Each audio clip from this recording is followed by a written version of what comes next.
যোৱা সভাই আমি এটা সিদ্ধান্ত লৈছোঁ তেখেতৰ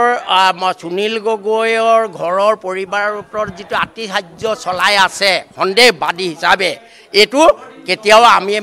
আশা কৰা নাই গাঁওবাসী হিচাপে যদি কিবা তথ্য আছে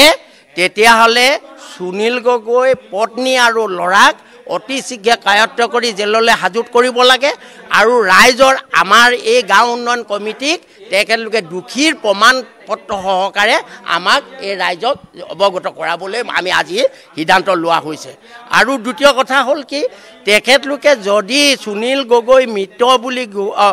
পলাতক বুলি ঘোষণা কৰিছে তেখেতলোকৰ লগত এটা তথ্য আছে আৰু তেখেতক পুৰস্কাৰ ঘোষণা কৰিছে যেতিয়ালে তেখেতলোকৰ তথ্য সহকাৰে থকাৰ কথা আমাৰ মাজত বাকী অন্ধকাৰত থাকিছে এইখিনি কথা আমাৰ গাঁৱৰ ৰাজ্যবাসীক জনাব লাগে আৰু যদি তেখেতলোকে এই তথ্যখিনি সঁচাকৈয়ে সুনীল গগৈয়ে জাহাংগীৰক হত্যা কৰিছে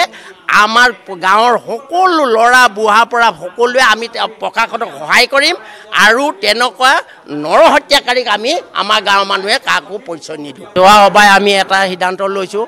তেখেতৰ সুনীল গগৈৰ ঘৰৰ পৰিবাৰৰ ওপৰত যিটো আতিশায্য চলাই আছে সন্দেহবাদী হিচাপে এইটো কেতিয়াও আমি আশা কৰা নাই গাঁওবাসী হিচাপে যদি কিবা তথ্য আছে তেতিয়াহ'লে সুনীল গগৈ পত্নী আৰু ল'ৰাক অতি শীঘ্ৰে কায়ত্ব কৰি জেললৈ হাজত কৰিব লাগে আৰু ৰাইজৰ আমাৰ এই গাঁও উন্নয়ন কমিটিক তেখেতলোকে দোষীৰ প্ৰমাণ পত্ৰ সহকাৰে আমাক এই ৰাইজক অৱগত কৰাবলৈ আমি আজি সিদ্ধান্ত লোৱা হৈছে আৰু দ্বিতীয় কথা হ'ল কি তেখেতলোকে যদি সুনীল গগৈ মৃত বুলি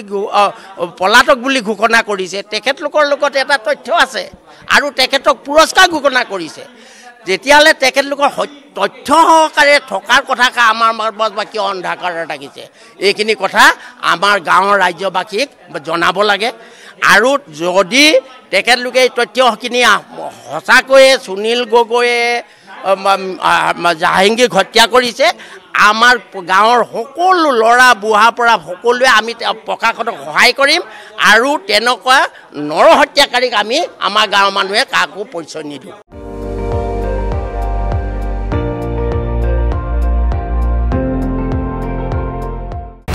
আপুনি চাই আছে ND24